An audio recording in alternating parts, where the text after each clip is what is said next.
Canal YouTube HL História Legal. Capítulo 4. O tradicionalismo nos campos de cima da serra. 1.2. Origens. Autora Isabel Carneiro de Almeida. Parte 3.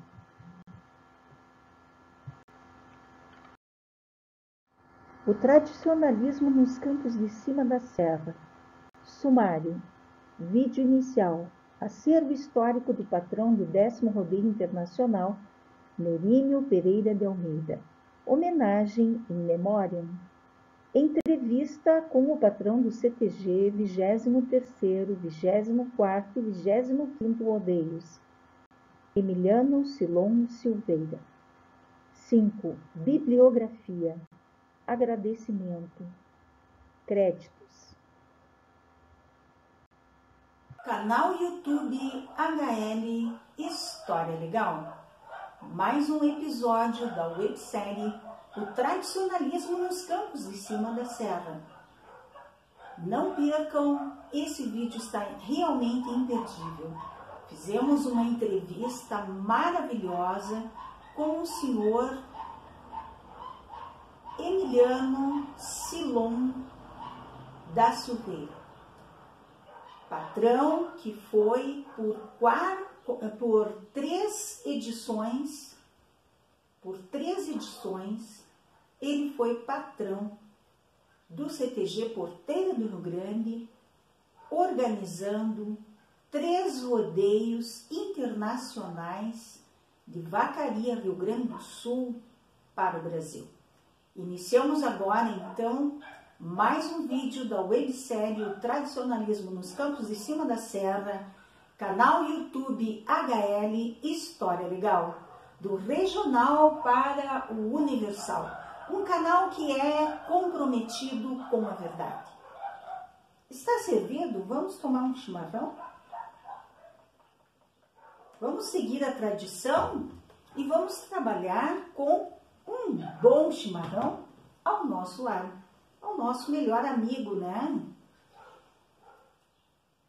Todo tradicionalista adora o pingo, que é o cavalo,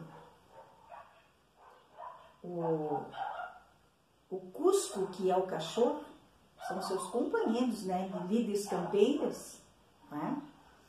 E um bom chimarrão, são os seus companheiros, o cavalo, o cachorro e um bom chimarrão.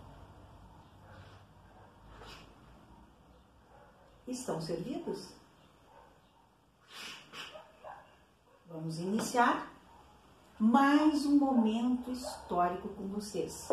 Aquele cafezinho, né, que eu costumo mostrar para vocês, presenteá-los, né, com um cafezinho que é uma pequena leitura para que vocês acostumem a ler, cultivar o hábito da leitura. Maragatos e Pica-Paus.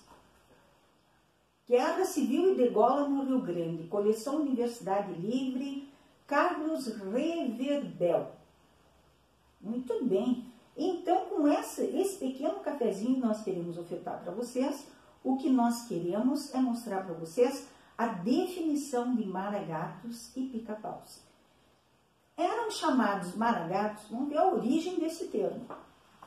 No Uruguai, os descendentes de imigrantes espanhóis, oriundos da Maragateria, área de cerca de 350 quilômetros quadrados, situada na província de León e localizada entre Astorga e El Teleno, Cambarros e Santiago Nilas. Então, isto na Espanha. A origem dos maragatos, aliás, remotíssima, é bastante controvertida, mas segundo pesquisadores convincentes, remonta aos berberes, povos que dominam regiões montanhosas ao norte da Espanha, durante a multissecular ocupação moura da Península Ibérica. Então, aqui junto com Maragatos, nós também vamos trazer de onde vêm os indícios. A Catedral de Pedra Moura, que é aquela websérie que eu apresento, a religiosidade nos campos de cima da serra, a Catedral de Pedra Moura. Eu já identifiquei para vocês que Pedra Moura não é um tipo de pedra, e sim é um nome histórico. Então, daqui vocês vão ver, né? São as invasões dos mouros, né, na Península Ibérica, e que há todo um contexto aí, né? De briga, de morte, de embates, né? Pelo território. Não é nenhuma novidade, né? Um ser humano está desde sua origem combatendo um ao outro em busca de território. Muito bem, temos na bibliografia rio-grandense um livro que aprofunda a matéria, Gaúchos e Beduínos, de Manuelito de Ornelas, tá? Manuelito se inclina pelas origens maragatas da bombacha. Olha aí, já vem agora o vestuário do tradicionalista, né? Origens maragatas da bombacha em razão das semelhanças entre esta e as bragas de tela, baeta ou merinó, cheias de pregas e ajustadas no joelho, usadas pelos descendentes dos fundadores da maragateria. Então, maragateria é uma região que fica na Espanha e onde os maragatos, que são as pessoas que viviam lá, nesse lugar remoto, usavam no seu vestuário a bombacha. Muito bem. Esta hipótese também adotada por Castilhos Goicoechea no seu ensaio sobre maragatos e gaúchos, seria contestada por Antônio Augusto Fagundes. Aí vem toda uma história que a bombacha viria dos turcos. Meio estranho. Dos árabes. Meio estranho. Por quê? Porque se os maragatos se originaram da Espanha, e a gente sabe que ao domínio espanhol na América Central e na América, em toda a América, né, há primeiramente um domínio espanhol. E após o Tratado de Tordesilhas, os portugueses adquirem o domínio português de um pedaço do território brasileiro. Mas o estado do Rio Grande do Sul, o território do estado do Rio Grande do Sul, ele fica no Tratado de Tordesilhas para o lado do domínio espanhol. Por isso que o Rio Grande do Sul tem tanta tendência, as tradições do Rio Grande do Sul, lá no seu berço, são tradições espanholas, né? Se vocês lembrarem, quem trouxe o cavalo para a América foram os espanhóis, né? Quem fazia touradas, e faz até hoje na Europa, são os espanhóis. Então, o cavalo, que é o pingo, como o gaúcho chama, ele é trazido para a América pelos espanhóis. Então, nós temos aqui muita influência da cultura espanhola no estado do Rio Grande do Sul, que era domínio espanhol antigamente. Mas, como vocês sabem, através das entradas e bandeiras, através da pecuária, através da catequização, esse Tratado de Tordesilhas foi sendo empurrado, né? E não vamos esquecer que houveram muitas batalhas pela colônia do Sacramento e pelos 7 povos das missões.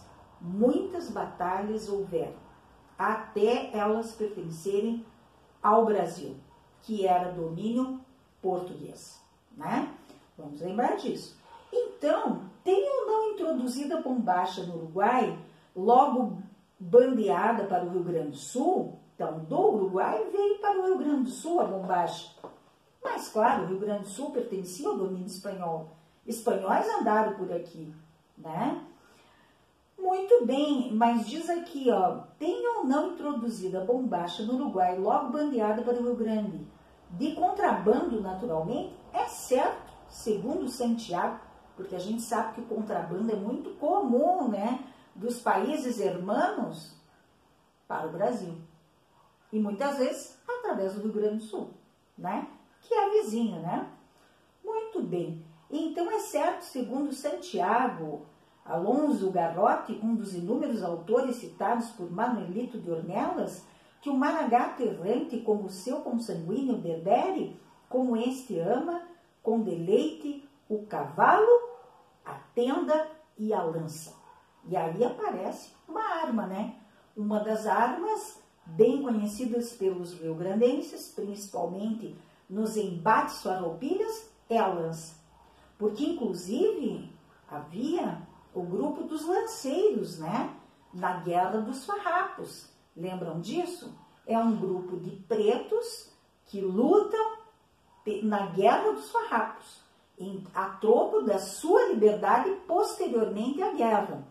Quando o Rio Grande do Sul conseguisse a sua liberdade, digamos assim, proclamar a sua independência do Brasil e se transformar em um país, ao grupo dos lanceiros foi feito um acordo que eles seriam libertos.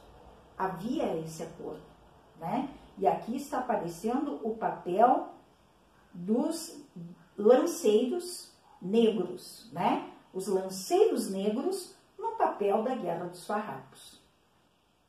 Muito bem. Prosseguimos. Diz Romaguera Correia, no seu vocabulário, na província de León, Espanha, existe uma comarca denominada Maragateria, cujos habitantes têm o nome de maragatos, e que, segundo alguns, é um povo de costumes condenáveis.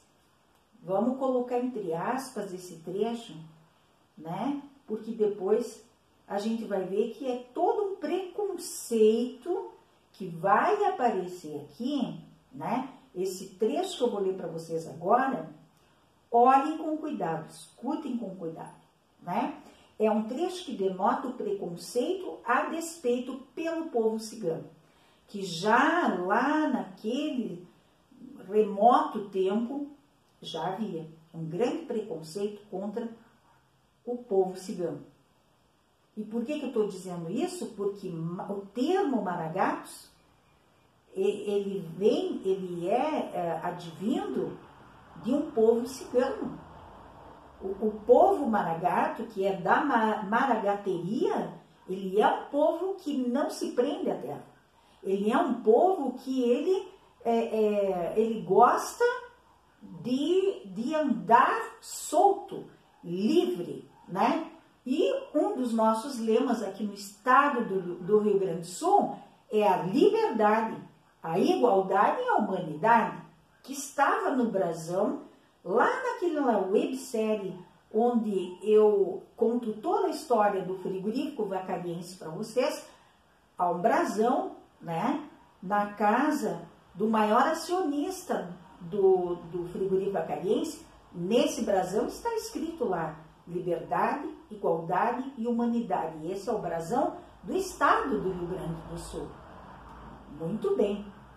Então, vamos ver o que ele diz aqui. Os habitantes têm o nome de maragatos, e que, segundo alguns, é um povo de costumes condenáveis, pois vivendo a vagabundear de um ponto a outro com cargueiros, vendendo e comprando roubos, e por sua vez roubando, principalmente animais, são uma espécie de ciganos.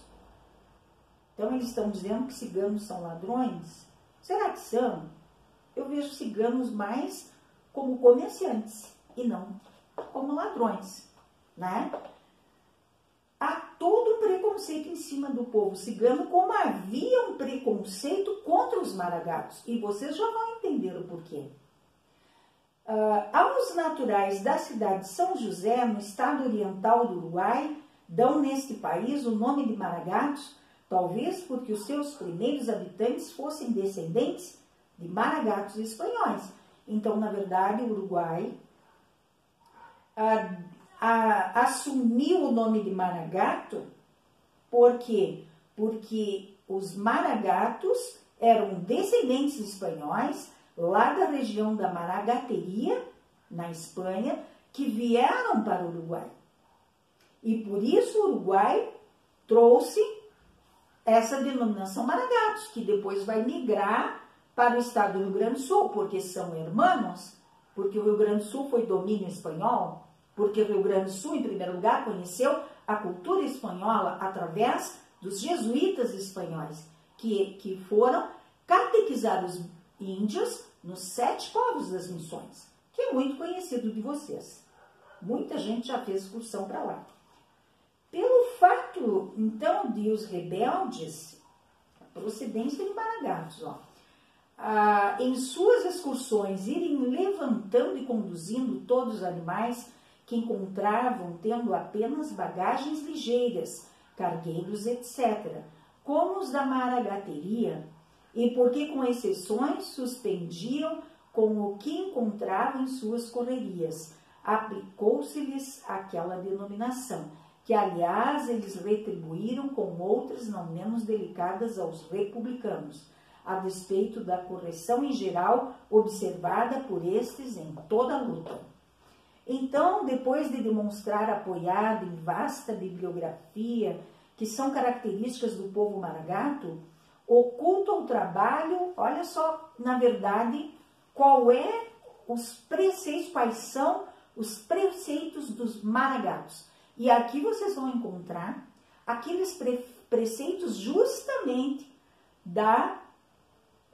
do povo gaúcho. São aqueles preceitos muito arraigados ao povo gaúcho.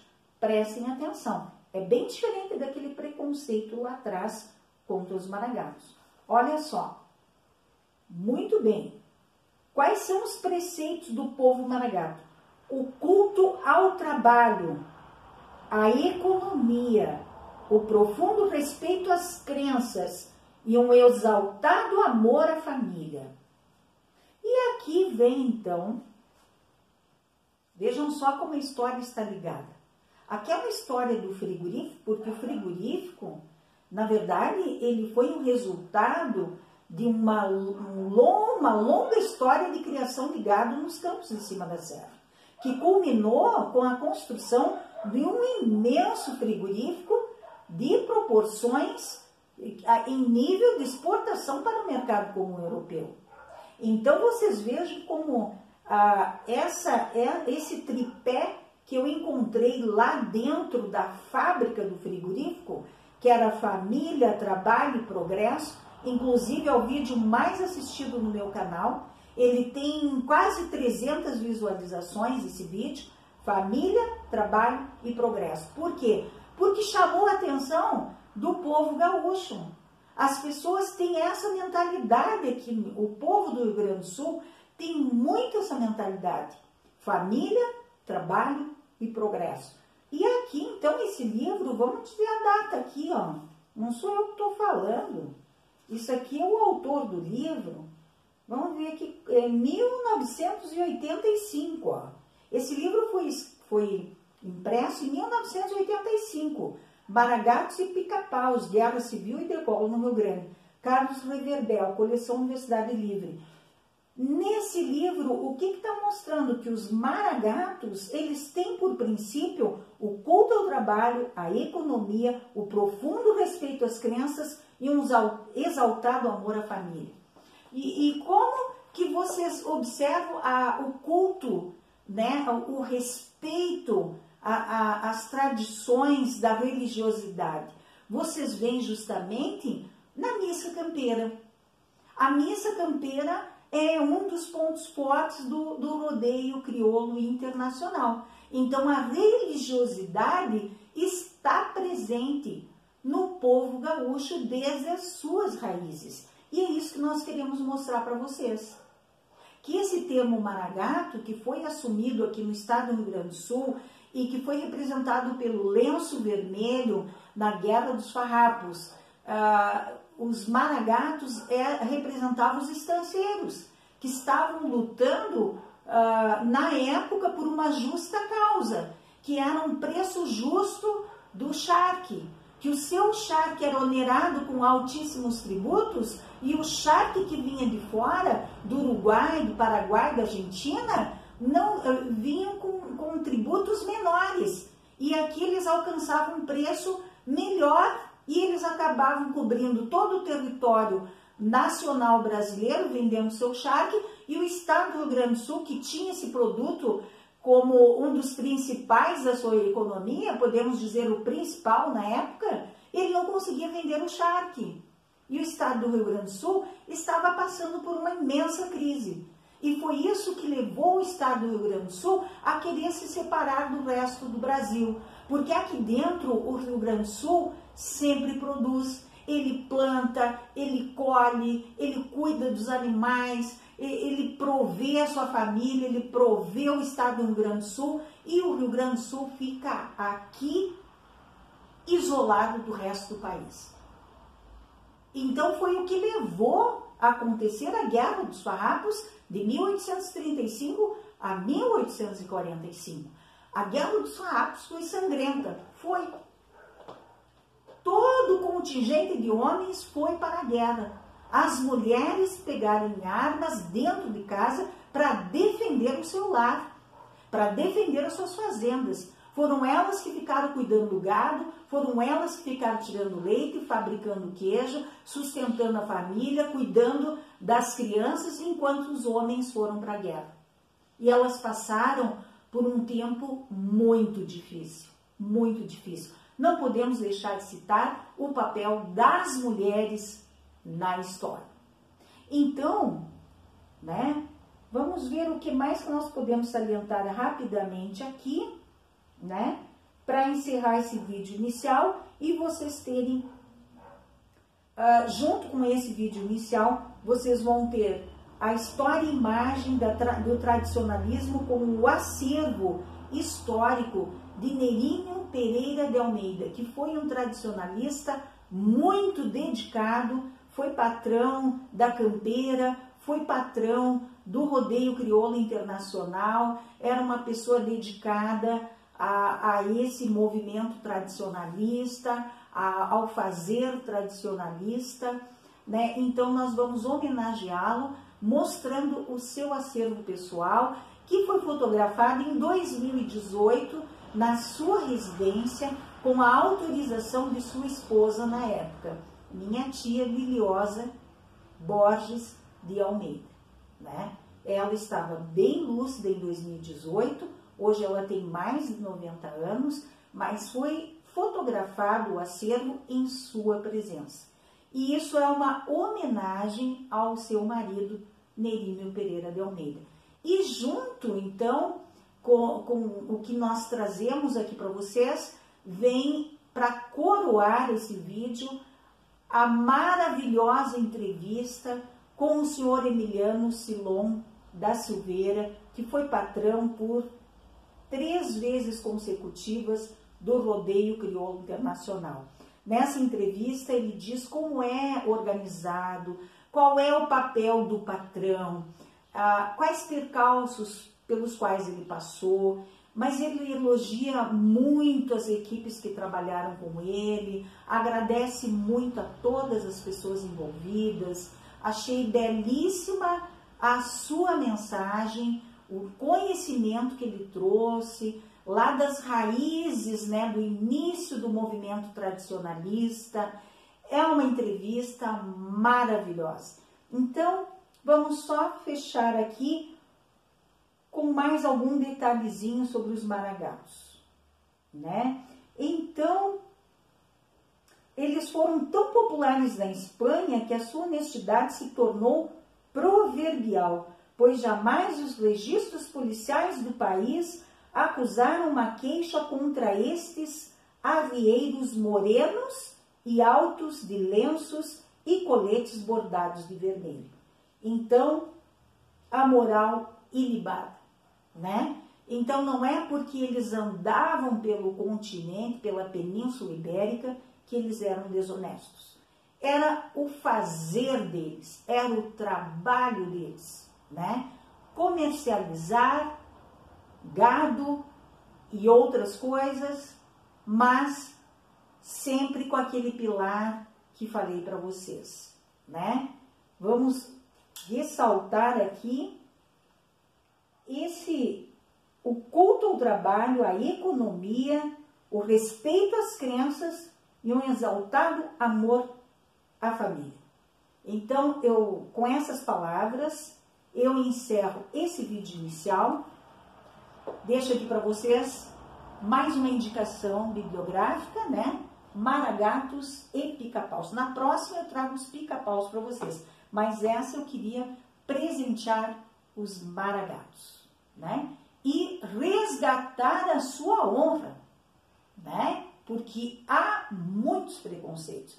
E vocês vão descobrir no próximo vídeo que os pica-paus roubaram a denominação dos maragatos após a Revolução Farroupilha. Na Revolução Federalista, federalista é o governo central brasileiro, né? O Exército Central Brasileiro vem para o Rio Grande do Sul para se certificar de que o Rio Grande do Sul não vai se separar, né? Após o acordo do Poncho Verde, eles vão retornar para cá e eles vão fazer valer, né, aquele acordo. Mas eles vão, para isso, roubar a denominação dos maragatos. Quer dizer que essa denominação é muito forte para nós. Os maragatos usam o lenço vermelho. Aí vocês deveriam pensar um pouquinho, por que a gente torce para o time internacional? É o meu time desde criancinha, é o time do meu pai, né? É um time praticamente, todas as mulheres da família torcem para o Internacional, para o Colorado, né? E o nome da fazenda onde meu pai nasceu era Colorado, que fica na divisa entre Vacaria e Lagoa Vermelha. Meu pai nasceu na fazenda do Colorado, que remete ao vermelho, aqui ó, vermelho, né? E remete aos maragatos, que são originários da Espanha. Fiquem com mais esse vídeo que está maravilhoso. Não esqueçam de se inscrever no nosso canal, ativar o sininho para as notificações e deixar o seu joinha também, tá? Agora eu vou dizer para vocês, eu preciso de inscrições para manter esse canal ativo, trazendo para vocês a história dos campos de cima da serra, que se prolonga. Vocês viram que é do regional para o universal? Regional aqui no estado do Rio Grande do Sul, nos campos de cima da serra, mas as origens vêm lá da Península Ibérica, na Espanha, na América do Norte. Então é do extremo sul do Brasil, Rio Grande do Sul, Brasil, para o extremo norte, Península Ibérica. A nossa história vem de lá e se mistura com o que aqui já existia. Nós sabemos que tem os povos originários, né? Mas muito da nossa cultura, a nossa cultura gaúcha, tem muitos itens, né, que são trazidos da cultura espanhola, porque o nosso domínio primeiramente foi espanhol, depois veio a ser português. Um abraço para todos vocês, um abraço gaúcho para todos vocês.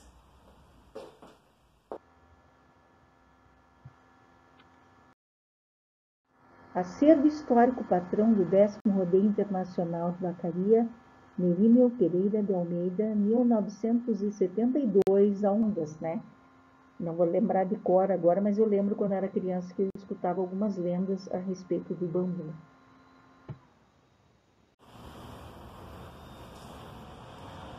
Então, nós estamos aqui no canal YouTube HL História Legal, no Centro de Tradições Gaúchas, CTG Porteira do Rio Grande, para entrevistar o senhor Emiliano Silon Silveira, que foi patrão por 3 vezes consecutivas no Rodeio Crioulo Internacional de Vacaria, Rio Grande do Sul, Brasil.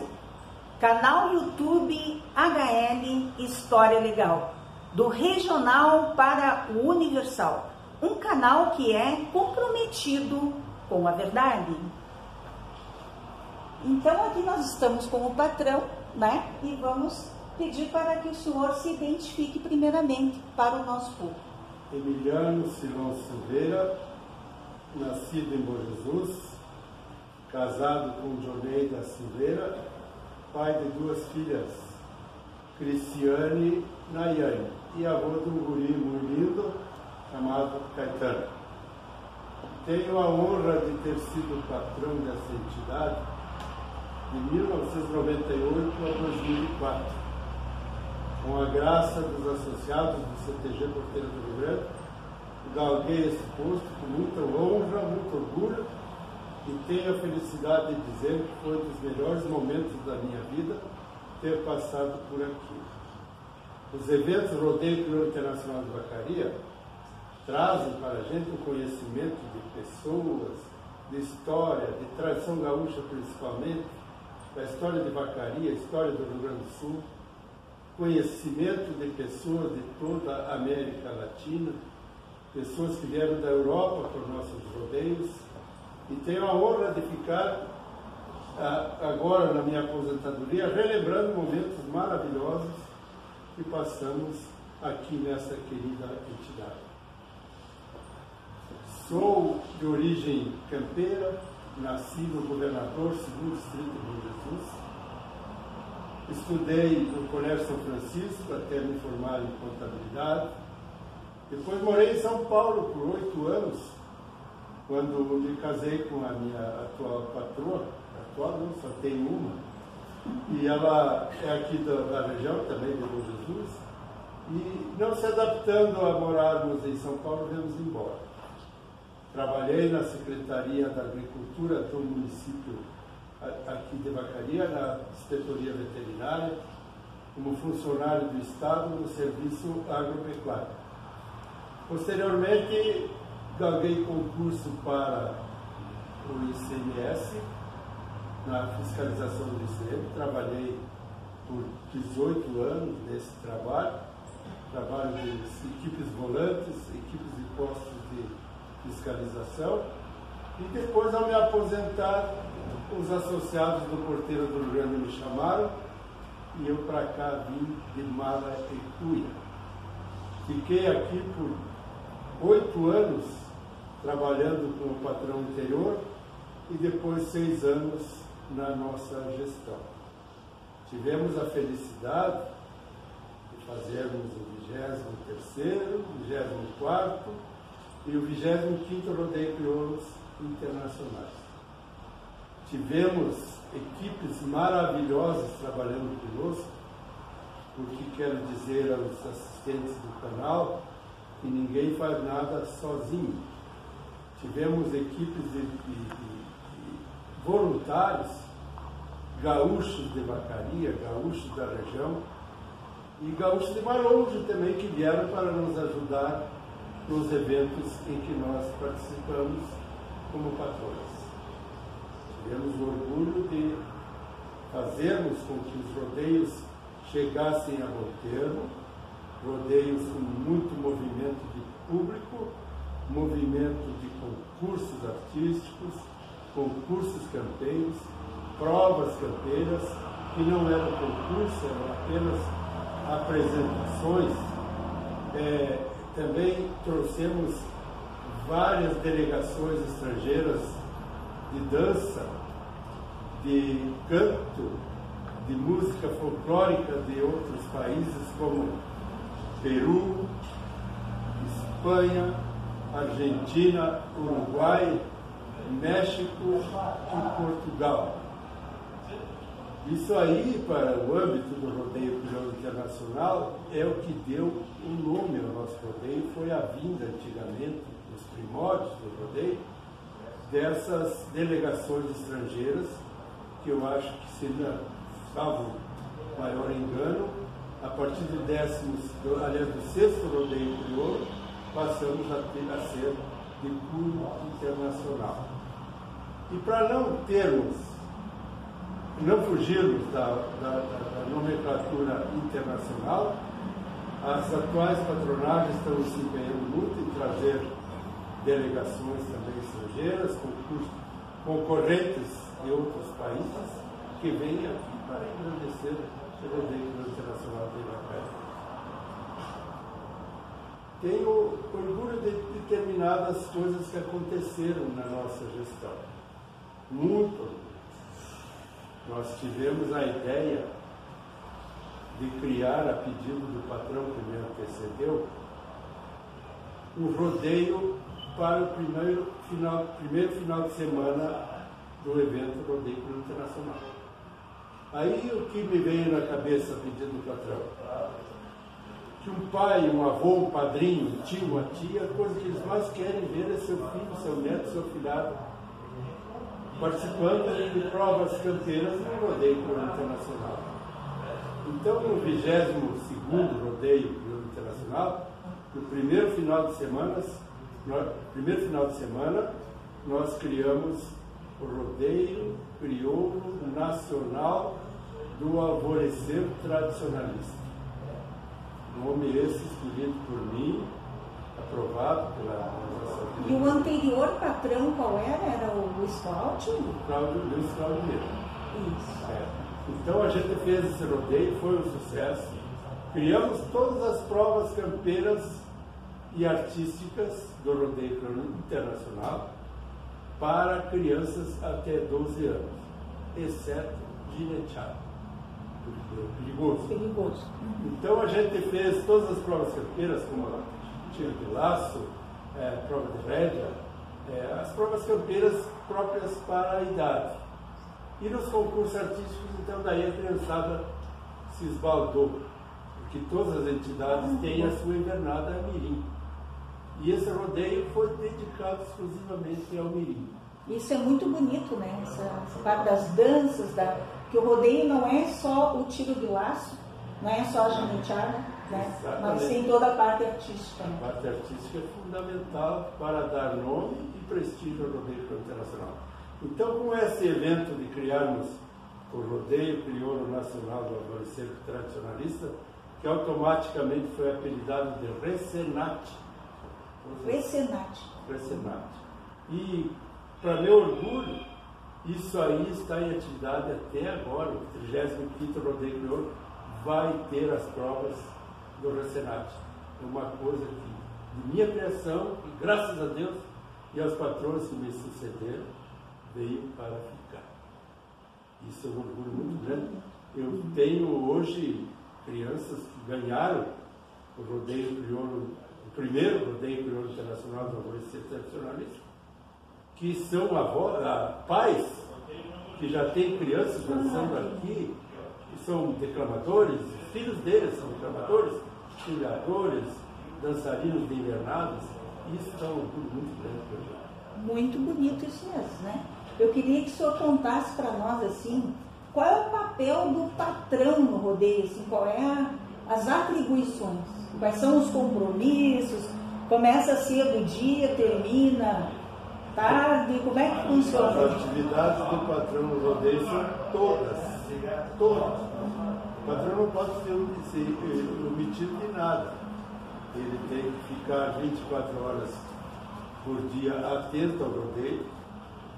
E antes de acontecer o evento, dado o dia da abertura, 6 meses antes, até mais, um ano antes, o patrão já está totalmente envolvido com o rodeio. E ali envolve a organização do evento propriamente, como organização de concursos artísticos, convites a comissões julgadoras. As comissões julgadoras do Rodeio Internacional são muito importantes, porque eu devo dizer aqui para a senhora que o Rodeio Crioulo Internacional tem comissões julgadoras de primeiro mundo, né? Pessoas do mais alto gabarito técnico e profissional para exercerem essa atividade. Temos também toda a formatação do lado econômico do rodeio, acampamentos, venda de espaços, terrenos para acampamento, e o rodeio em si, que ocupa o tempo todo do patrão. Devo destacar aqui que patrão nenhum sozinho faz o rodeio internacional. Tem que ter uma equipe grande, né? Grande, comprometida, né? Comprometida com o evento e que se dediquem 24 horas por dia juntamente com a patronagem para exercer o rodeio. Caso contrário, a coisa não flui. Desanda, né? Desanda, não flui. O senhor acha, assim, teve algum percalço para esses 3 rodeios, né? Que foi uma responsabilidade imensa, né? Isso. Para o senhor. O senhor teve algum percalço, assim, ou com a equipe, ou alguma coisa que faltou, uma encomenda que não veio? Porque deve vir coisas também, né? Para poder organizar, para poder fazer, né? Eu devo lhe dizer que no meu tempo, agora atualmente as coisas mudaram muito com essa tecnologia que existe hoje na mídia, na comunicação, tudo mudou. No meu tempo não tinha nem telefone celular, né? Surgiu na época. Dificulta, né? Surgiu na época que eu era patrão. Eu devo lhe dizer que o rodeio tem muitos percalços, não o patrão, o rodeio, com a estrutura pública. Nós temos que nos adequar ao Corpo de Bombeiros, à Promotoria Pública, ao Conselho Tutelar, Brigada Militar, Polícia Civil. Todo mundo tem uma maneira de participar do rodeio e ajudar a administrar. Então isso aí, para que o CTG, o porteiro do governo e o patrão e a patronagem dele se adequem a isso, é muito difícil. Tem muita burocracia que o patrão tem que... E tem diplomacia, né?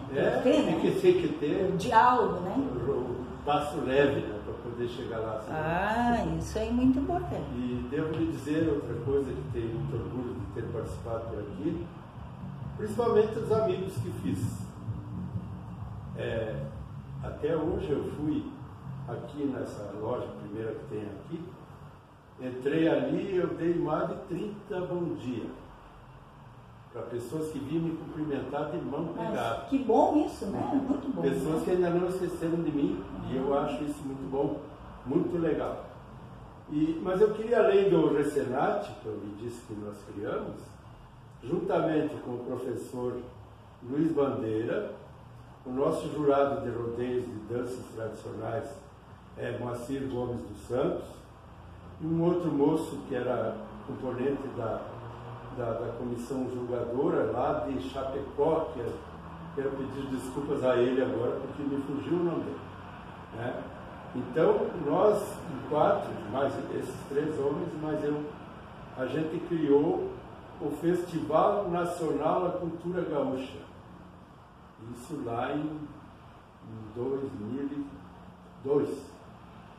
Isso aí, para que houvesse sucesso, todos os eventos que aderissem ao Festival Nacional da Cultura Gaúcha, tanto para formar um rodeio na sua sede, ou participando, cada elemento campeão dos eventos do rodeio do Festival Nacional da Cultura Gaúcha, eram rodeios em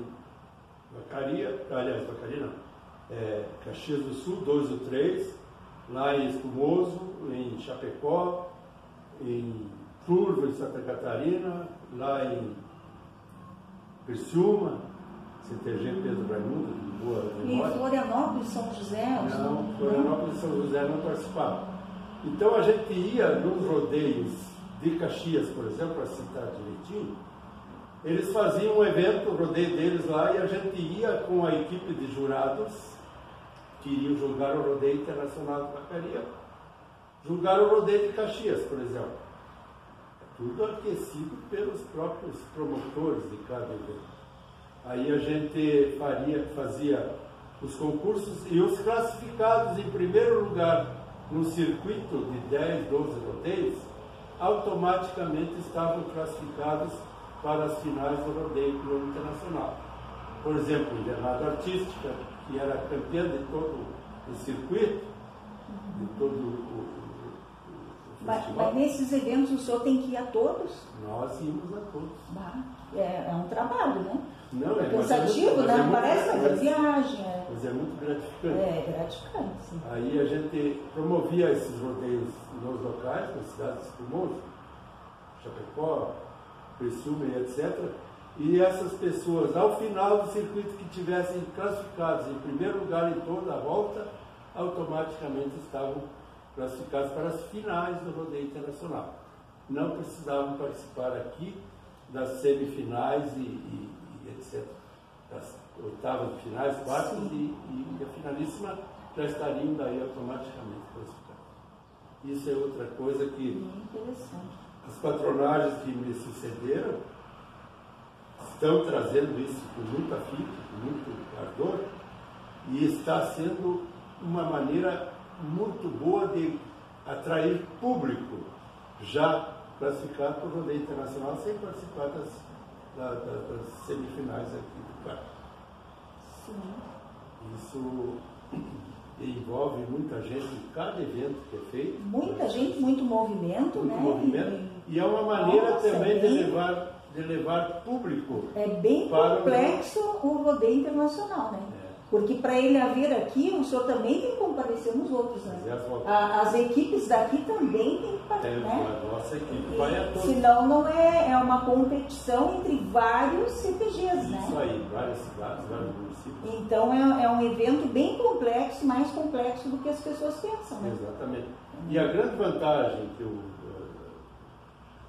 considero para as entidades que participam do circuito é eles levarem o público dos outros CTGs que têm ideia de vir para o rodeio internacional para participar e já vir classificado para cá. E quantos CTGs o senhor acha que participaram nesses 3 rodeios que o senhor foi patrão? Em torno de quantos CTGs participaram do circuito? Com as competições? Do circuito, mais ou menos 30. 30 CTGs. 30 CTGs. Porque são quantos agora CTGs? O senhor tem ideia? Não tenho ideia. No Rio Grande do Sul? Só para a senhora ter uma ideia, só Caxias do Sul tem 40 e poucos CTGs. Tem muitos numa cidade? Tem mais do que um por cidade. Aqui em Vacaria tem o Porteiro do Rio Grande, o Rancho e o Sentinela. Nas outras cidades, Caxias tem quase uma centena de cidades. Então, e fora do país, o senhor tem ideia de alguns países que tem o CTG? Existem nos Estados Unidos, em Portugal, em Espanha, que eu sei. Isso. Me falaram no Japão, mas eu não tenho... Isso eu ouvi falar em 95, quando eu fiz uma pós-graduação em marketing, eu ouvi falar que tem no Japão. Mas o Rubem não soube me dizer, porque também é uma coisa tão aleatória, né? É uma coisa assim, meio foge da nossa tradição, até do nosso entendimento, porque é lá no outro lado do mundo, né? Uma cultura bem diferente. Outra povo, tudo é diferente. E aí seria interessante a gente descobrir se tem e como é que foi para lá, né? Mas deve ser brasileiro. Algum gaúcho, né? Algum vacariano. Pode ser também, claro. Né? Porque o vacariano é muito criativo. Muito criativo. Nós tivemos aqui uns vacarianos fora de série, que foram os que fundaram o CTG Porteiro. Eu acho que eram 8, que eu sei que entre eles não é aqueles ali é a primeira patronagem. Era o Chico Brode, o Jorge Azambuja, o Clodoveu Pinto, o Zizinho Bressan, Brode já falei, né? Não me lembro mais. O senhor Firmo Carneiro que teve essa ideia, né? Pelo que consta no livro do Luiz Carlos Bosley, o Firmo Carneiro teve essa ideia, assim, daí alguns anos depois... Veio a formatação através do Getúlio Marcantoni. Getúlio Marcantoni foi que era sócio do CTG 35, ajudou a fundar o CTG 35 em Porto Alegre. Em Porto Alegre, né? Ele era estudante de Direito lá, e de lá ele trouxe a ideia para nós aqui, que é muito importante. Porque esse movimento iniciou lá em Porto Alegre com os estudantes, né? Que iam do interior para lá, né? Queriam ser aceitos, né? Ferreira, eu não me lembro mais agora. Mas essa história do 35 aconteceu porque num desfile de Semana da Pátria, e naquele tempo o desfile de Semana da Pátria em Porto Alegre envolvia o Terceiro Exército, era bastante coisa de militares. E o Paixão Cortes e esses outros 7 companheiros dele foram a cavalo, né, lá participar do desfile. Arrumaram o cavalo aqui, em Viamão, em Guaíba, por ali, e montaram 7 cavaleiros. O 7 cavaleiros é um número bonito, né? 7, né? E o 8º estava a pé, que era o Barbosa Lessa. O Barbosa Lessa estava na beira da calçada, acompanhando o desfile militar. Daqui a pouco chegou o Paixão Cortes com aquela equipe e ele perguntou: o que é que vocês estão fazendo aí? E o Paixão respondeu: nós vamos tirar uma chama dessa centelha da chama nacional da independência para criarmos a chama crioula. E foi criada a chama crioula nesse momento. Que interessante. E daí veio a fundação do CTG 35, né, lá de Porto Alegre, e depois que foi o primeiro CTG. E o 35 seria porque 35 sócios? Eu acho que eram 35 elementos. Estavam formando isso. Da primeira ata. Mas que interessante. E essas pessoas, o Paixão Cortes e os engenheiros dele, levaram a chama crioula para o Colégio de Castilhos. E esperaram até o dia 20 de setembro, e daí criaram um evento, festejo da Semana Farroupilha, com uma chama. Que tem até agora, né? Tem até agora. Os festejos anteriores a essa data não tinham a chama. O senhor já participou aqui em Vacaria? Organizei muitas. Fui buscar uma chama lá em São Cepé. São Cepé. E daí como é que vai? Vai um grupo de cavaleiros? Não, eu fui de carro. Fui lá com uma lanterninha. Porque São Cepé tem um fogo lá que está aceso, naquela época, 222 anos. 222 anos? É o mesmo? Eles vão só alimentando. E aonde que fica isso lá? São Cepé, na Fazenda Boqueirão. Fazenda Boqueirão, para a senhora ter uma ideia, tem uma pessoa aqui de Vacaria, não sei se ele ainda está vivo, que era genro do dono da fazenda lá, que era o Dr. Sebastião Santos. Era nosso anestesista aqui. Sei, conheço. O Sebastiãozinho. Sim, não sei se ele ainda está vivo, tomara que seja. Acredito que sim, né? E na fazenda do sogro dele, que tem até hoje está lá o fogo. É do sogro dele então, o seu Sebastião. Agora o senhor me indicou uma pessoa boa para entrevistar, se tiver. Com certeza. Eu acredito que eu não ouvi falar que ele tinha partido. Dele, né? Ele era, nosso médico aqui, anestesista de grande esse hospital. Né? Mas eu tenho muito orgulho de ter feito tudo isso. Organizamos Semana Farroupilha, organizamos desfile de rodeio. Então o patrão também faz parte do 20 de setembro? Todas as entidades de Vacaria fazem parte. Os patrões também. Outra coisa que eu quero lhe ensinar, para a senhora quiser ensinar para a senhora, que uma coisa que eu tenho muito orgulho de ter sido eu fui coordenador da 8ª Região Tradicionalista, fui conselheiro do MTG. Né? Do movimento. Do movimento tradicionalista gaúcho. E nos anos de 87, 88, por ali, né? A gente foi coordenador da região aqui, depois fomos conselheiros do MTG por 6 anos. Né? Depois larguei mão do MTG e me dedicar exclusivamente à porteira do Rio. É uma baita trajetória, né? Mas o senhor sempre teve fazenda ou não? Não, eu fui guri de sítio até os 14 anos. Aos 14 anos eu fui estudar no estado, me formei em contabilidade aqui no Colégio São Francisco, e daí fui para São Paulo, como eu falei. Mas eu via ter sítio de nossa propriedade, da minha mulher, para o falecimento do meu sogro. Qual o nome da sua esposa? Dioneida Silveira. Eu fui professora aqui no Colégio Estadual há muito tempo. A gente conhece o nome, eu sou do ramo, né? Eu sou professora, né?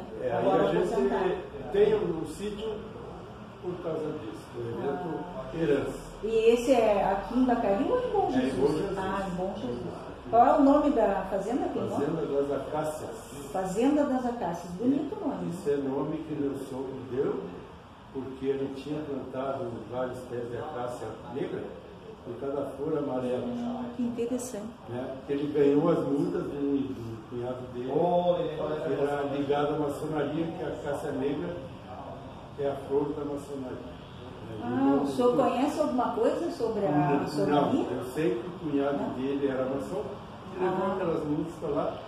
Isso a acácia negra, então, é um símbolo da maçonaria. Flor amarela. É uma flor amarela. Ah, interessante isso.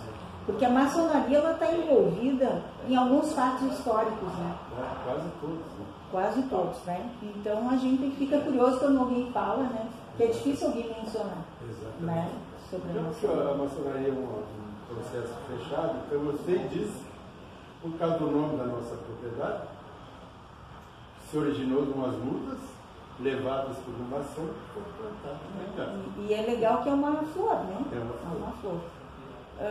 Deixa eu ver o que seria mais relevante. Eu queria lhe perguntar o concurso da primeira prenda. O patrão faz parte em algum momento ou ele é uma outra equipe? Esse aí é uma atividade no primeiro final de semana do rodeio. É mais ligado à patroa. Ah, a patroa também tem suas atividades. Tem muitas atividades dentro do rodeio. E uma delas é organizar o concurso da mais prendada prenda. Normalmente se traz comissões julgadoras com pessoas de fora ou pessoas de vacaria, que se destacam na cultura gaúcha, nos conhecimentos. Né? A maioria das pessoas é composta mista, um pouco de vacaria e um pouco de fora. Né?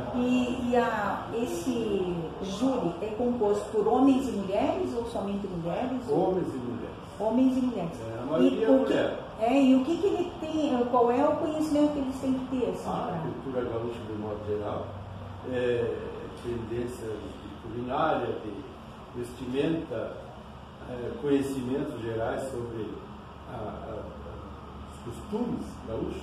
Costumes gaúchos, né? Tanto a culinária ligada à culinária gaúcha. Culinária gaúcha. E também esse negócio de bordados, crochê, tricô, isso aí tudo entra no concurso. Tudo entra, né? Faz parte da cultura, né? Artesanato. Mas então quer dizer que a primeira prenda não é escolhida só pela beleza, né? Não. Conhecimento, toda mulher para mim são bonitas, mas pode ela não ser a mais bonita do concurso, mas a mais competente. A mais competente toda essa tradição, costumes, né? Será que a sua esposa, gostaria de ser entrevistada a respeito dessa organização? Eu daria uma sugestão mais adequada. Vamos entrevistar a patroa atual. Pode ser. Eu acho mais adequado. Será? Que a senhora entreviste sobre os concursos do rodeio a atual patroa. Pode ser, mas lá naquela época também ela poderia dar algumas dicas, né? Porque é histórico, né? A gente está tentando registrar a história. Nós fizemos 3 rodeios internacionais e cada rodeio teve uma mais prendada prenda. Eu acho que está lá naqueles quadros. Não, aqui é a primeira prenda do CTG. Eu acho que não tem aqui. Mas nós tivemos 3 prendas. Cada patronagem. Cada rodeio uma mais prendada prenda.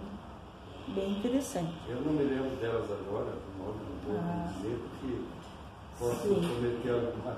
O que o senhor gostaria de dizer assim para finalizar, né? Porque eu já achei bastante rico. O que o senhor colocou aqui foi muito interessante. O que eu quero dizer de muito fervor, muito afinco, é agradecimento. Primeiramente é o sócio do Porteiro do Rio Grande, que me colocou aqui como patrão por 3 oportunidades. Esse foi fundamental, esse passo. É uma eleição que é feita? É a eleição. A eleição, todos os sócios votam. Secreto? Voto secreto? Voto secreto. Todos esses patrões aqui houveram eleições. Desculpe. E posteriormente quero agradecer a minha família e os componentes das equipes de trabalho do rodeio. Todos. Do abridor, da porteira, ao caminhoneiro que traz o gado das fazendas para o rodeio. Os coordenadores, os patrões de campeira, os coordenadores artísticos, os coordenadores de qualquer atividade, de cozinha, de organização de concursos artísticos, todos foram fundamentais. O patrão sozinho, como ele disse, ele bate a asa e a asa se quebra e não dá certo. Agora, com o apoio de uma equipe bem composta, as asas do patrão jamais serão rompidas. E tem só um item assim que eu me lembrei agora que é muito importante. Para fazer o rodeio tem que ter o gado, né? Como é que faz para arrecadar esse gado? Como é que funciona essa parte? Até o rodeio do Wilson Hoffman, foi no 20º, acho que ele fez, o gado ainda era cedido por fazendeiros. Aqui da Vacaria, Bom Jesus, da Rodeia, muita gente mandava gado para cá. E após o rodeio do Wilson, colocou as próprias normas de saúde animal, uma série de coisas assim que interferiram para que surgissem, desculpa os ouvintes, o gado de aluguel. Esse gado de aluguel tem várias equipes em Vacaria, Bom Jesus, Lagoa Vermelha. Então atualmente é alugado? O gado é alugado hoje. Nada mais é cedido graciosamente. E vai muito gado assim para poder fazer? É de 2.000 cabeças de gado para mais. 2.000 cabeças. 2.000 é bastante, eu não fazia ideia. É muito gado. É bastante. Porque o gado não pode correr exigências de saúde mais do que 4, 5 vezes na granja da Europa. Aquele gado que corre hoje, amanhã não corre mais. Agora você segue também uma lei assim por causa da proteção do animal. Proteção do animal. Isso. Então tem todas umas regras, assim, não pode judiar do animal, né? Isso é outra exigência daquelas que eu tinha posto lá atrás, das entidades públicas que interferem na feitura do rodeio. Sim. Que cada uma dentro da sua função chega para o rodeio e exige aquelas normas dentro das suas atividades. E vai ter, inclusive, agora aquela lei ambiental, né? Provavelmente tem alguma que eu devo lhe dizer, interfira em alguma coisa, porque tem todo um parque dos rodeios, né? Que tem toda ali uma mata, aquilo ali tudo segue essas normas. A mata do tempo que começou hoje está muito defasada já, apesar dos plantios de árvores que foram feitos lá, mas também a formação de residências dentro do mato foi extinguida aquela floresta nativa que tinha. Mas alguma coisa ainda temos por lá, né? E para as pessoas que vêm para o rodeio, para o patrão Rubem, eu só tenho a desejar o melhor rodeio do mundo. O patrão Rubens está aqui 15, 20 anos, como eu estou nesse momento sentado aqui falando do meu tempo. Ele vem aqui sentar, falar do tempo dele, com muito orgulho e com o peito estufado de emoção, dizendo que o Rodeio Internacional de Vacaria é a festa mais importante para nós aqui do Rio Grande do Sul. Muito bem. Então, com isso, né, nós vamos encerrar essa entrevista que foi instigante, maravilhosa, né, pelo canal YouTube HL História Legal, diretamente aqui dos Campos de Cima da Serra, Vacaria, Rio Grande do Sul. Né? Essa belíssima história, né, que o senhor Silon contou para nós e que nós vamos continuar contando para vocês durante vários vídeos, né? Nós vamos estar mostrando para vocês muitos detalhes sobre essa tradição que iniciou como tiro de laço com as lidas campeiras, né? e prosseguem até os dias atuais. Muito obrigada a todos vocês. Geografia, 7º Encontro dos Municípios Originários de Santo Antônio da Patrulha, páginas 35 a 345. Rederbel, Carlos Macedo, Maragatos e Pica-Paus, Guerra Civil e Degola no Rio Grande. LPM Editores, São Paulo, 1985, página 5 a 9. Porteira do Rio Grande CTG e sua história. Costa, Luiz Carlos Bosley da Corac, Porto Alegre, Rio Grande do Sul, 2016, página 15 a 279. Tiro de laço, origem e função cultural do rodeio crioulo. Costa, Luiz Carlos Bosley da Lorigraf, Esmeralda, Rio Grande do Sul, 2012, página 16 a 19.